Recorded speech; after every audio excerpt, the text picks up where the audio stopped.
साथियों नमस्कार, मैं सुमेर चौधरी एक बार फिर से आप सभी का स्वागत करता हूं आप ही के अपने इस लाइब्रेरियन गुरुजी प्लेटफॉर्म पर। साथियों, कैटालॉगिंग अपनी चल रही थी और मैं उम्मीद करूंगा कि जो पूर्व में क्लासें हो चुकी हैं आपने उनका रिवीजन बहुत अच्छे से कर लिया होगा। पूर्व में इस पर 4 क्लासें अपनी हो चुकी थी। आज कैटालॉगिंग के ऊपर 5वीं क्लास है और 5वीं क्लास में हम कैटालॉगिंग के कैनन पढ़ने वाले हैं, सूचीकरण के उपसूत्र पढ़ने वाले हैं। साथियों, जिस प्रकार से हमने क्लासिफिकेशन के कैनन पढ़े थे, वर्गीकरण के उपसूत्र पढ़े थे, ठीक उसी प्रकार से हम कैटालॉगिंग के भी उपसूत्र पढ़ने वाले हैं। सूचीकरण के उपसूत्रों को भी उसी प्रकार से हम तैयार करने वाले हैं। बहुत महत्वपूर्ण पार्ट है, बहुत ही महत्वपूर्ण पार्ट है, ये मान के चलिए। वर्गीकरण के उपसूत्रों का आज जैसे आपका कोई क्वेश्चन गलत नहीं होता, आज के बाद सूचीकरण के उपसूत्रों का भी कोई भी क्वेश्चन एग्जाम में क्यों ना आ जाए, कभी गलत नहीं होगा। 2 तरीके से हमने उन्हें भी पढ़ा था, 2 तरीके से हम इन्हें भी पढ़ेंगे। सबसे पहले तो हम सिर्फ उनके नाम और यहां से कैसे कैसे क्वेश्चन बन सकता है, कितने चरणों में कैनन आए हैं, पहला कब आया था, दूसरा चरण कब आया था, तीसरा चरण कब आया था, पहला चरण किस पुस्तक में आया था, दूसरा चरण किस पुस्तक में आया था, तीसरा किस में आया था। तो इस प्रकार से बातें करेंगे और फिर इसका दूसरा फेज आएगा, हम दूसरा पार्ट भी इसका लेके आएंगे। अभी उसमें हम जो कैनन्स हैं, 9 कैनन सूचीकरण के बता रखे हैं, उनकी डिटेल से बात करेंगे। इस क्लास में हम केवल और केवल फैक्ट के आधार पर चलेंगे, क्योंकि कई बार क्वेश्चन फैक्ट से ही बनता है और ज्यादातर संभावना सीधा फैक्ट से ही क्वेश्चन पूछने की रहती है। तो आज वाली क्लास में तो हम देखेंगे इनके बहुत सारे फैक्ट्स, और फिर इसका जो अगला पार्ट आएगा उसमें हम सूचीकरण के कैनन्स को, 9 के 9 कैनन्स को डिटेल के साथ में और बहुत से क्वेश्चन भी मैं लेके आऊंगा, तो उन क्वेश्चन के आधार पर भी समझेंगे कि यहां से एग्जाम में कैसे कैसे क्वेश्चन पूछे जाते हैं। हालांकि क्वेश्चन मैं आज भी लेके आया हूं, फैक्ट से कैसे कैसे क्वेश्चन पूछे जाते हैं वो भी हम करने वाले हैं। तो चलिएगा, बिना आपका टाइम व्यर्थ किए प्रारंभ करते हैं सूचीकरण के उपसूत्रों को।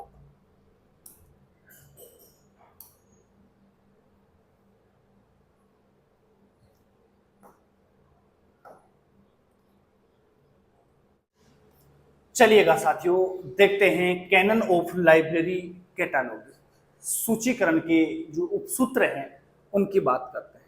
कैनन्स ऑफ लाइब्रेरी कैटालॉग, देखिएगा, कैनन्स से आप आशय नियमों से ले सकते हैं, किसी कानून से ले सकते हैं, या कैनन्स का मतलब सिद्धांत भी होता है।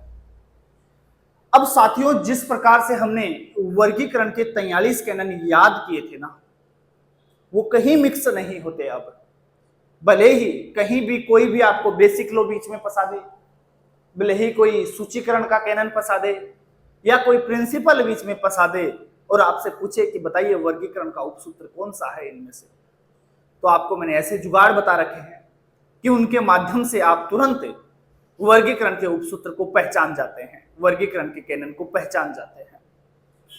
बस यही कार्य आज हम सूचीकरण के कैनन्स के लिए करने वाले हैं, क्योंकि यहां भी बहुत बार ऐसे होता है, क्वेश्चन पूछ लेता है कि सूचीकरण का कैनन निम्न में से नहीं है, तो इनमें से 3 तो ये फंसा देगा और एक कहीं ना कहीं बेसिक लो जो हमने 6 पढ़े थे उनमें से उठा के फंसा देगा, या वर्गीकरण के किसी कैनन को उठाकर बीच में ऑप्शन के रूप में डाल देगा, या कहीं कोई प्रिंसिपल बीच में से उठाकर लाएगा और इसके अंदर एक ऑप्शन के रूप में वह डाल देगा।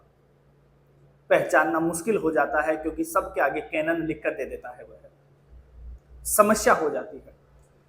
इस समस्या का समाधान आज की क्लास में हो जाएगा। आज के बाद कभी कोई समस्या किसी भी स्टूडेंट को नहीं आने वाली है। बात करते हैं सूचीकरण के 9 कैनन्स की। पहला ही क्वेश्चन आपसे यह पूछा जाता है कि सूचीकरण के कुल कितने कैनन हैं। आप कहेंगे सर सूचीकरण के 9 कैनन हैं। आराम से पढ़ेंगे, अपने को आज कोई जल्दी नहीं है, आराम से क्लास को समझ समझ करके हम आगे बढ़ने वाले हैं। क्वेश्चन पूछा जाता है कि सूचीकरण के कुल कितने कैनन हैं। आपका जवाब होगा सर सूचीकरण के कुल 9 कैनन हैं। क्वेश्चन पूछा जाता है कि सूचीकरण के जो 9 कैनन है ना वह कितने चरणों में आए हैं।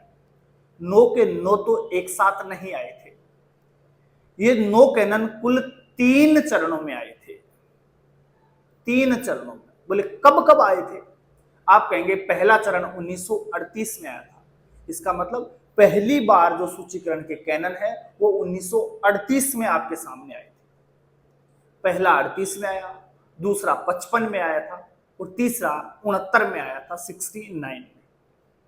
इस प्रकार से आप बता देंगे। अगर इनका समय पूछे तो बोले सर पहली बार 1938 में आए, दूसरी बार 1955 में आए और तीसरी बार 1969 में आए थे। इस प्रकार 3 चरणों के माध्यम से हमें 9 सूचीकरण के कैनन देखने को मिलते हैं। अब फिर आपसे पूछा जाएगा कि पहले चरण के अंदर कितने कैनन आए थे, दूसरे चरण में कितने कैनन आए थे और तीसरे चरण में कितने कैनन आए थे। आप कहेंगे सर पहले चरण में 6 कैनन आए थे। पहली बार जब कैनन आए थे तो संख्या में 6 थे। जब 1938 में पहली बार हमने कैनन्स को देखा तो वो संख्या में कितने थे? 6 थे। उसके बाद 1955 में रंगानाथन साहब ने 2 कैनन और जोड़ दिए, तो 1955 में टोटल कितने हो गए? 8 हो गए। अब एक और बचा हुआ है, वो आया था 1969 में। तो 1969 में कुल कितने कैनन आए थे? बोले सर 1 कैनन आया था। 9 कैनन्स की हमने बात करी। अब सुनिएगा, यहां से ये भी पूछा जाता है कि जब पहली बार कैनन आए थे तो किस पुस्तक में रंगानाथन साहब ने दिए थे? 6 कैनन आए थे पहली बार, तो 6 कैनन पहली बार रंगानाथन साहब ने किस पुस्तक में दिए थे? आप कहेंगे sir theory of library catalogue एक रंगानाथन साहब की पुस्तक है जिसका प्रकाशन उन्होंने 1938 में किया था और उसी पुस्तक के अंदर ये कैनन हमारे सामने निकल कर आए थे। 1938 में theory of library catalogue 6 canon. ठीक है जी, यहां कोई समस्या किसी को नहीं होगी। उसके बाद हम बात करते हैं दूसरे चरण की। दूसरे चरण में जो 2 कैनन आए थे वो किस पुस्तक में आए थे? आप कहेंगे 1955 में तो आए थे और 1955 में रंगानाथन साहब की एक पुस्तक आती है हेडिंग एंड कैनन्स। उस पुस्तक में 2 कैनन और रंगानाथन साहब ने दिए। तीसरा और आखिरी चरण आता है 1969 में। रंगानाथन साहब की एक पत्रिका थी library science with slant to documentation. उसमें 1969 के अंदर रंगानाथन साहब ने 1 कैनन और जोड़ दिया था। इस प्रकार से कुल 9 कैनन, 2 पुस्तकें और 1 पत्रिका, इनके माध्यम से आए। समय आपको पता ही है 38, 55 और 69 में। अब सुनिए, यहां से एक क्वेश्चन और पूछा जाता है। थोड़ा सा अगर पेपर का लेवल अच्छा बनाता है तो क्वेश्चन यहां से पूछता है कि पहले चरण में जो 6 कैनन आए थे उनके नाम बताइए। बोले हमें 6 कौन कौन से थे। दूसरे चरण में जो 2 आए थे उनके नाम भी हमें बताइए और तीसरे चरण में जो 1 आया था वह कौन सा था। अब समस्या बच्चों के सामने पहले ही बहुत बड़ी थी। यही पता नहीं चल रहा था कि सूचीकरण वाले उपसूत्र कौन से हैं, वर्गीकरण वाले कौन से हैं, बेसिक जो लो थे वो कौन से हैं। इनको अलग कर पाना ही संभव नहीं हो पा रहा था और ये एक नई महाभारत सामने है। बोले ठीक है, अलग तो करो ही करो, वो तो पहला कार्य है। अलग करने के बाद हमें ये और बताओ कि 6 वाले कौन से थे, फिर 2 वाले कौन से थे, फिर 1 वाला कौन सा था। तो उसके लिए भी मैंने एक जुगाड़ बनाया है, बहुत सिंपल है। 2 से 3 बार आप भी बोलेंगे तो याद आपको भी हो जाएगा। क्या है सुनिएगा। 6 आए थे 1938 में। कौन कौन से थे सुनिएगा। परबल, प्रचलन, संघ, स्थायी, खोज, निर्धारण। याद कर लेना।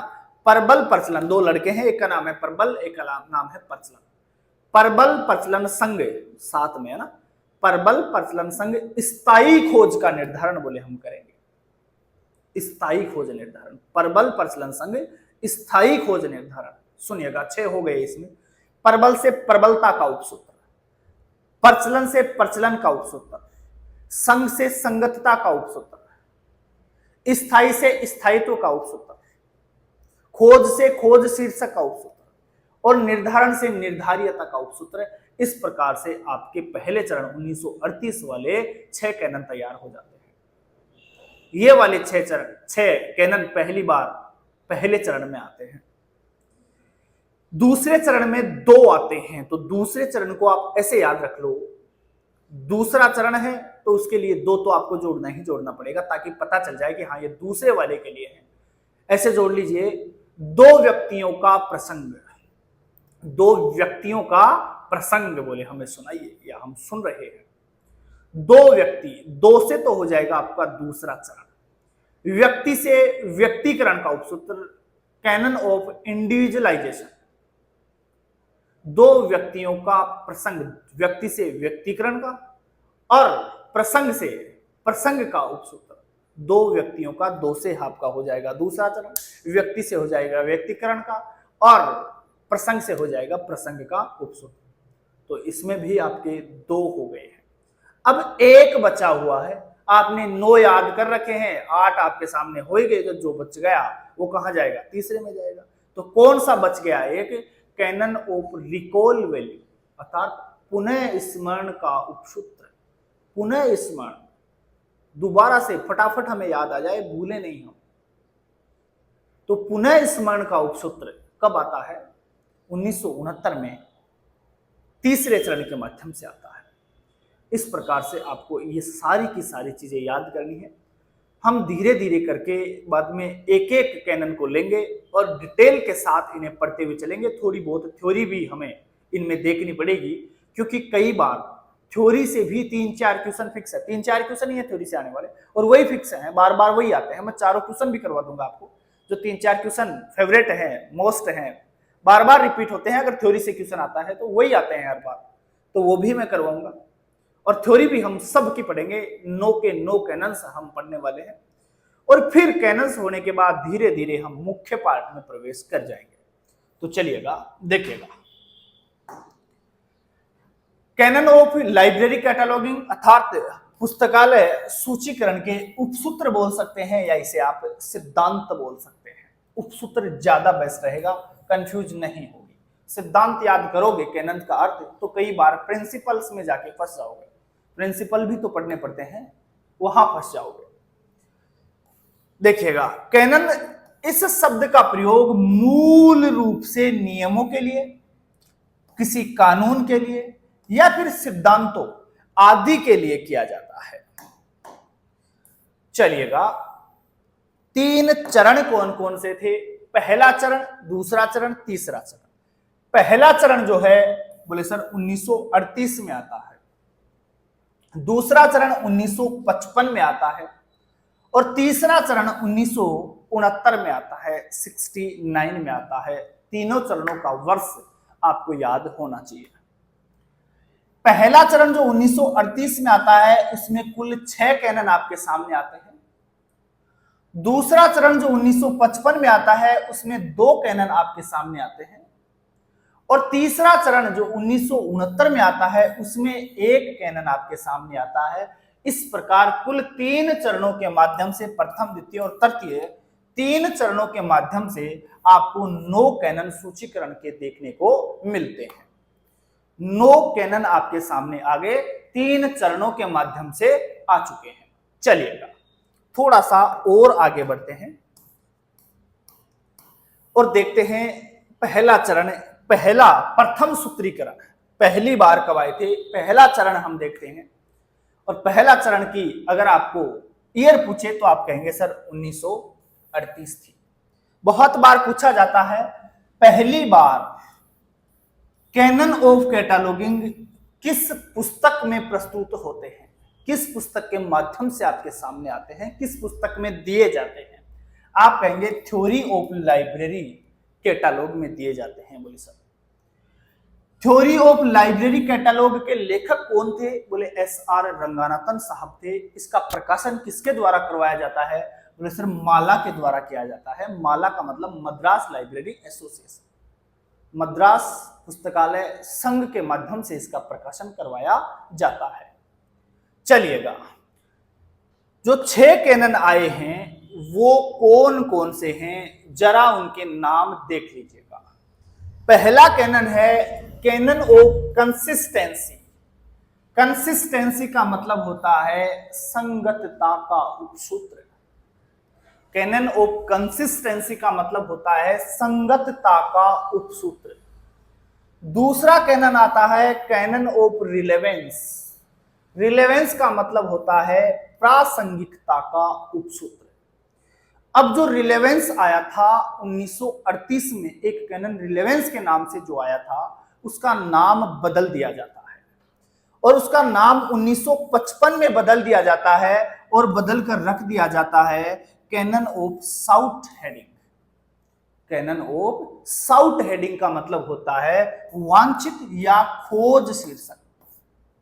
साउथ हेडिंग का मतलब वांछित या खोज शीर्षक से आप ले सकते हैं। तो कैनन ऑफ रिलेवेंस जो 1938 में आया था, प्रासंगिकता का उपसूत्र जो 1938 में आया था, 1955 में इसका नाम बदल दिया जाता है। 1955 में रिलेवेंस का नाम बदलकर साउथ हेडिंग कर दिया जाता है। तो आप इन दोनों में से नवीनतम नाम याद कर लेना, साउथ हेडिंग अर्थात खोज शीर्षक का उपसूत्र। इस प्रकार से याद कर लेना, क्योंकि 55 में दूसरा इसका चरण आता है और दूसरे चरण में 2 कैनन दिए जाते हैं। साथ ही साथ एक पुराने वाले कैनन का नाम भी बदला जाता है। जो कैनन ऑफ रिलेवेंस था उसका नाम भी दूसरे चरण में बदल दिया जाता है और उसका नाम रख दिया जाता है कैनन ऑफ साउथ हेडिंग, वांछित या खोज शीर्षक का उपसूत्र। चलिएगा और बढ़ते हैं थोड़ा सा आगे और तीसरा कैनन देखते हैं, कैनन ऑफ एज सर्टेनेबिलिटी अर्थात निश्चितता या निर्धारियता का उपसूत्र। हिंदी में एक शब्द के कई अर्थ हो सकते हैं, एक शब्द के कई अर्थ हो सकते हैं। भाई तुझे क्या समस्या है? कैनन ऑफ एज सर्टेनेबिलिटी अर्थात निश्चितता या निर्धारियता का उपसूत्र। चौथा देखिएगा, कैनन ऑफ परमानेंस अर्थात स्थायित्व का उपसूत्र। मैं इसीलिए कहता हूं कोशिश किया करो कि आप इनके हिंदी और इंग्लिश दोनों अर्थ याद कर लें। कहां दिक्कत है यार, नो मीनिंग याद करनी है आपको, मीनिंग भी याद नहीं करनी है आपको, तो केवल उच्चारण और इनका हिंदी अर्थ ही तो देखना है। कर लीजिएगा, नो ही तो है, समस्या नहीं आएगी कभी भी। पांचवा है canon of currency. Canon of currency अर्थात प्रचलन का उपसूत्र। करेंसी का मतलब होता है प्रचलन, तो प्रचलन का उपसूत्र है। छठवां है आपका प्रीपोटेंस, कैनन ऑफ प्रीपोटेंस। प्रीपोटेंस का मतलब होता है प्रबलता का उपसूत्र। मैं डिटेल से बताऊंगा, हम बात करेंगे इनकी एक एक की बात करेंगे विस्तार से। प्रबलता क्या है, प्रचलन क्या है, स्थायित्व क्या है, ये समझ में आएंगे जब हम इनकी डिटेल पढ़ेंगे आगे। फिलहाल जो मेरा टारगेट है वो हो, आप देखिएगा, उसे तैयार कर लीजिए। फटाफट एक बार दोबारा देख लीजिए। कैनन ऑफ कंसिस्टेंसी संगतता का उपसूत्र, कैनन ऑफ रिलेवेंस प्रासंगिकता का उपसूत्र। इसी का रिलेवेंस का नाम बदल दिया गया 55 में था, दूसरे चरण में जो आए थे 2, उसके साथ में इसका नाम बदल कर आया था। कैनन ऑफ साउथ हेडिंग कर दिया गया रिलेवेंस का नाम अर्थात प्रासंगिकता का नाम खोज शीर्षक या वांछित शीर्षक कर दिया गया था। उसके बाद देखिएगा कैनन ऑफ एज सर्टेनेबिलिटी अर्थात निश्चितता या निर्धारियता का उपसूत्र, कैनन ऑफ परमानेंस स्थायित्व का उपसूत्र, कैनन ऑफ करेंसी प्रचलन का उपसूत्र, कैनन ऑफ प्रीपोटेंस अर्थात प्रबलता का उपसूत्र। इस प्रकार से पहले चरण 1938 में आपके ये 6 कैनन आते हैं। एक का नाम आपको बदल देना है दूसरे चरण में, रिलेवेंस का नाम नया पड़ गया है आजकल, क्या, कैनन ऑफ साउथ हेडिंग। चलिएगा बात करते हैं ट्रिक की। बोले सर कैसे हमें पता चले कि 6 यही थे, कहीं हमें मिक्स नहीं हो जाए, कहीं मिक्स वाली समस्या हमारे सामने नहीं आ जाए। देखिएगा, नोट कर लेना सब। देखो, जो बच्चे पीडीएफ ले रहे हैं एप्लीकेशन से, उनको तो नोट करने की आवश्यकता नहीं है, वो तो सीधा पीडीएफ वहां से ज्वाइन कर लेंगे और ज्वाइन करके प्रिंट आउट उसका लेकर सीधे नोट्स बनाते जाएंगे। उनको तो कुछ लिखने की आवश्यकता है नहीं। जिन बच्चों ने पीडीएफ वाला हमारा एप्लीकेशन का कोर्स ज्वाइन नहीं कर रखा है, जो नोट कर रहे हैं, वो इनका स्क्रीनशॉट ले लिया करो और स्क्रीनशॉट लेकर अपने हाथ से नोट कर लिया करो। नोट करने के बाद पढ़ोगे तो बहुत अलग ही आनंद आएगा। हाँ, जिन्होंने ले रखा है, ज्वाइन कर रखा है, तो फिर उनका तो समय वो थोड़ा सा बच जाएगा। बाकी जिन्होंने नहीं कर रखा है तो वो नोट डाउन कर लिए, स्क्रीनशॉट ले लीजिए और फिर उसके बाद लिख करके याद करिए। ट्रिक क्या है देखना, प्रबल प्रचलन संग स्थायी खोज निर्धारण। प्रबल प्रचलन संग स्थायी खोज निर्धारण। प्रबल का अर्थ होता है प्रबलता का उपसूत्र, प्रचलन का है प्रचलन का उपसूत्र, संग से अर्थात संगतता का उपसूत्र, स्थायी से हो गया स्थायित्व का उपसूत्र, खोज से हो गया खोज शीर्षक का उपसूत्र, और निर्धारण से हो गया आपका निर्धारियता का उपसूत्र। इस प्रकार से 1938 के अंदर जो 6 कैनन आए थे वो आपके याद हो गए। प्रबल प्रचलन संग स्थायी खोज निर्धारण। कोई समस्या किसी भी विद्यार्थी को नहीं आएगी, यहां कोई भी चीज आकर मिक्स बीच में नहीं होगी, क्योंकि प्रबल प्रचलन संग स्थायी खोज निर्धारण आपने याद कर लिया है। ये लाइन आपने एक याद कर ली है। दूसरा सूत्रीकरण देखिए, इसका दूसरा चरण देखते हैं। कब आया था? बोले सर 1955 में आया था। किस पुस्तक में आए थे? बोले heading and canons. Heading and canon का प्रकाशन किस वर्ष हुआ? तब भी आप कहेंगे सर 1955 में। किसकी पुस्तक है? बोले SR रंगानाथन, सियाली रामामृत रंगानाथन की पुस्तक है। 12 अगस्त 1892, 27 सितंबर 1972 को उनकी मृत्यु हो जाती है। देखिएगा उसके बाद कैनन कौन कौन से आए हैं दूसरे चरण में। बोले सर कैनन ऑफ कॉन्टेक्स्ट अर्थात प्रसंग भी इसे बोल सकते हैं, संदर्भ भी आप इसे बोल सकते हैं। मैंने कहा ना हिंदी में बहुत सारे नाम एक के हो सकते हैं, इंग्लिश में एक ही नाम है कॉन्टेक्स्ट। हिंदी में कहें तो प्रसंग कह सकते हैं, किसी चीज का संदर्भ भी आप इसे कह सकते हैं। तो कैनन ऑफ कॉन्टेक्स्ट अर्थात प्रसंग का उपसूत्र। Canon of purity, canon of purity अर्थात शुद्धता का उपसूत्र। ये 2 कैनन आते हैं, लेकिन यहां भी थोड़ा सा ट्विस्ट है। जो कैनन ऑफ प्योरिटी है ना, शुद्धता का जो उपसूत्र आया था उसका भी नाम बदल दिया गया 1958 में। 1958 में उसका भी नाम बदल दिया गया। 1958 में क्या आया था?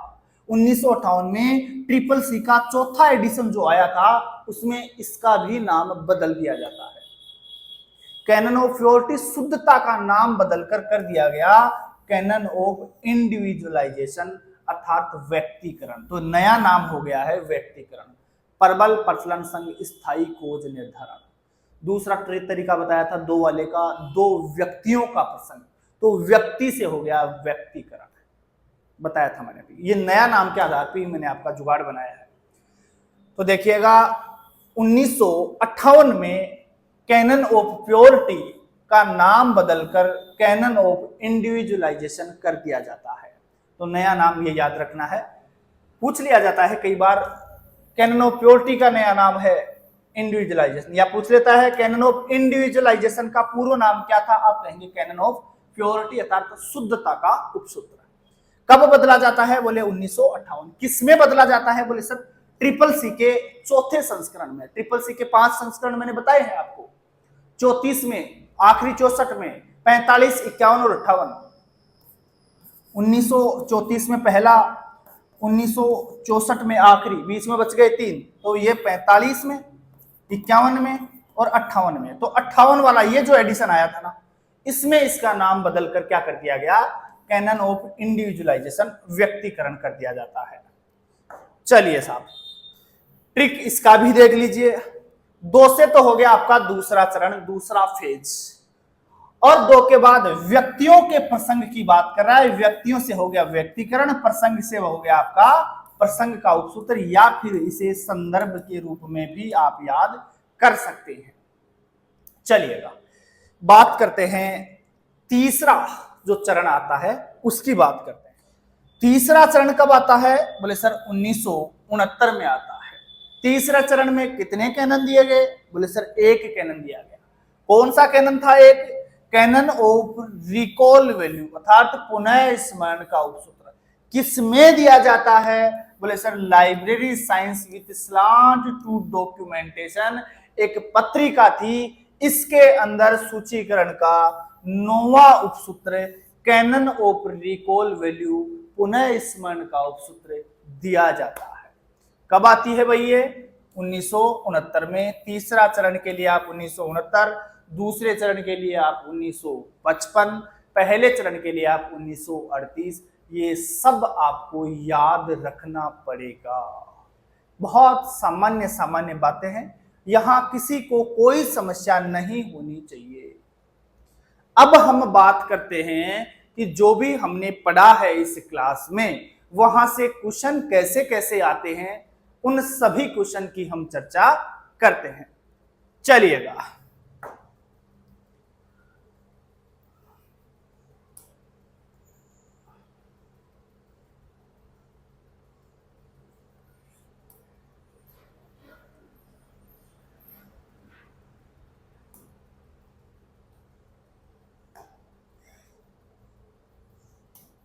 चलिएगा पहला क्वेश्चन आपके सामने है। कैनन ऑफ कैटलॉगिंग सर्वप्रथम किसके द्वारा तैयार किए गए थे? सूचीकरण के उपसूत्र सबसे पहले किसके द्वारा तैयार किए गए थे? पहला option Seymour Lubetzky, S R. Ranganathan, C A. Cutter है भाई, ये आर है, ये सी.ए. कटर या फिर एंथोनी पिनी जी के द्वारा। कैनन ऑफ कैटलॉगिंग अभी मैंने आपको पढ़ाए हैं कि रंगानाथन साहब के द्वारा तैयार किए जाते हैं और संख्या में कितने थे? 9 थे। कितने चरणों में आए? 3 में आए। 3 चरण कब कब आए थे? बोले सर पहला 1938 में आया, दूसरा 1955 में आया और तीसरा 1969 में। पहले में 6 आए, दूसरे में 2, तीसरे में 1। इस प्रकार से टोटल 9 कैनन सूचीकरण के आते हैं, रंगानाथन साहब के द्वारा ये तैयार किए जाते हैं। चलिएगा, आपकी स्क्रीन पर है क्वेश्चन नंबर 2। एस.आर. रंगानाथन के द्वारा कैनन ऑफ कैटलॉगिंग को पहली बार कब प्रकाशित किया गया? पहली बार पूछ रहा है। 3 सन मैंने आपको बताई थी, 1938, 1955, 1969। पहली बार पूछा है, पहली बार के लिए आप आंसर लगाएंगे 1938। आंसर डी हो जाएगा। बहुत सिंपल है, अगर आपने अच्छे से पढ़ लिया तो कोई समस्या किसी को नहीं होने वाली है। तीसरा क्वेश्चन, कैनन ऑफ कैटलॉगिंग को पहली बार किस पुस्तक में प्रकाशित किया गया था? पहली बार किसी पुस्तक की बात कर रहा है। 3 मैंने बताई थी, 2 पुस्तकें और 1 पत्रिका, तीनों की बात करी थी। थ्योरी ऑफ लाइब्रेरी कैटलॉग 1938 में आती है और 1938 में ही पहली बार आपके कैनन आते हैं। तो देखिएगा कहाँ है ऑप्शन, ये रहा थ्योरी ऑफ लाइब्रेरी कैटलॉग, जो कि 1938 में आती है। 6 कैनन रंगानाथन साहब के द्वारा इसमें दिए जाते हैं। चलिएगा, कोई समस्या अब तक किसी को नहीं आई होगी, बहुत सिंपल है। क्वेश्चन नंबर 4 क्या कहता है? थ्योरी ऑफ लाइब्रेरी कैटलॉग का पहला प्रकाशन, थ्योरी ऑफ लाइब्रेरी कैटलॉग का पहला प्रकाशन 1938 में किसके द्वारा किया गया था? पहला जो प्रकाशन हुआ था 1938 में, पुस्तक आई थी थ्योरी ऑफ लाइब्रेरी कैटलॉग। उसका प्रकाशन किसके द्वारा किया गया था? क्या सीरियल्स के या श्रेल्स के द्वारा, क्या एमएलए के द्वारा, क्या एबीसी पब्लिशर के द्वारा, क्या एशिया पब्लिशिंग हाउस के द्वारा? कौन करता है? मैंने सबसे पहले आपको यही बात बताई थी। मद्रास लाइब्रेरी एसोसिएशन माला के द्वारा इसका प्रकाशन पहली बार किया जाता है 1938 में। चलिएगा, क्वेश्चन नंबर 5 आपके सामने है। हेडिंग एंड कैनन्स का पहली बार प्रकाशन किस वर्ष होता है? हेडिंग और कैनन्स, मैंने कहा था दूसरा फेज है ये, दूसरे चरण, यही पुस्तक दूसरा चरण कौन से आंसर होंगे? क्या 1953 होगा, क्या 1955 होगा, क्या 1958, क्या 1969? हेडिंग और कैनन्स, इसी में तो आया था आपका दूसरा चरण है। पहला थ्योरी ऑफ लाइब्रेरी कैटलॉग, दूसरा हेडिंग एंड कैनन्स, तीसरा library science with slant to documentation. तो बात यहां हेडिंग और कैनन्स की हो रही है। ये पुस्तक आपको याद रखनी है, 1955 इसका आंसर होगा। चलिएगा बात करते हैं छठवें क्वेश्चन की। रंगानाथन के द्वारा दिया गया नवीनतम सूचीकरण का उपसूत्र कौन सा है? लेटेस्ट, जो सबसे अंत में रंगानाथन साहब ने दिया था। आपके सामने 4 ऑप्शन है, पहचानिएगा इनमें से। पहली बार 6 आते हैं, दूसरी बार 2 आते हैं और तीसरी बार 1 आता है। जो तीसरी बार आया था वही नवीनतम होगा, आखिरी बार जो आया था वही नवीनतम होगा। निर्धारियता का उपसूत्र, कैनन ऑफ मॉड्यूलेशन का उपसूत्र, प्रसंग का उपसूत्र और पुनः स्मरण का उपसूत्र। कैनन ऑफ रिकॉल वैल्यू, पुनः स्मरण का उपसूत्र अंत में आया था 1969 में, library science with slant to documentation नामक पत्रिका में आया था। चलिएगा बात करते हैं क्वेश्चन नंबर 7 की। पुनः स्मरण का जो उपसूत्र है, कैनन ऑफ रिकॉल वैल्यू है, पुनः स्मरण का उपसूत्र कब प्रतिपादित किया गया था? बहुत सिंपल होगा। इससे ये जो मैं क्वेश्चन करवा रहा हूं, इनके अंदर भी मैंने इसका 2-3 बार नाम ले दिया है। 1968, 1971, 1969 या फिर 1970। आपका सही जवाब होगा 1969। Library science with slant to documentation नामक पत्रिका में इसका प्रकाशन होता है। चलिएगा 8 नंबर और आपका आखिरी क्वेश्चन, सूचीकरण का उपसूत्र नहीं है। इनमें से कौन सा कैनन ऑफ कैटलॉग नहीं है? सूचीकरण का उपसूत्र नहीं है भाई। Canon of consistency, canon of individualisation, canon of prepotence, canon of modulation. Modulation जिन बच्चों ने मुझसे वर्गीकरण के उपसूत्र पढ़े थे, मैंने वहां आपको ये सिखाया था। बोले रब मॉडल के पहन रखी है गड़ा में, बोले चैन पहन रखी है, तो कैनन ऑफ चैन ये तो उसका है, वर्गीकरण वालों का है। तो इसका मतलब आंसर क्या हो जाएगा? डी। इसका संबंध तो वर्गीकरण के उपसूत्रों से है। मॉडल चैन पहन रखे हो, बताया था ना मैंने आपको। डिक्रीजिंग एक्सटेंशन भी बताया था, चैन का अपन विस्तार भी कम कर रहे थे। बोले एक मॉडल चैन पहन रखी है ना, तो विस्तार उसका कम कर रहे थे हम। तो मैंने बताए थे आपको, ये सारे जुगाड़ बताए हैं। तो ये तो संबंध वर्गीकरण से है इसका। तो बहुत अच्छे से आप तैयारी कर रहे होंगे, ऐसी मैं आप लोगों से उम्मीद रखता हूं। क्लास अगर मेरी आप लोगों को अच्छी लगी हो तो प्लीज लाइक करिए और चैनल को सभी लोग सब्सक्राइब जरूर कर दीजिएगा। बहुत बहुत आप लोगों का धन्यवाद। जय हिंद, जय भारत।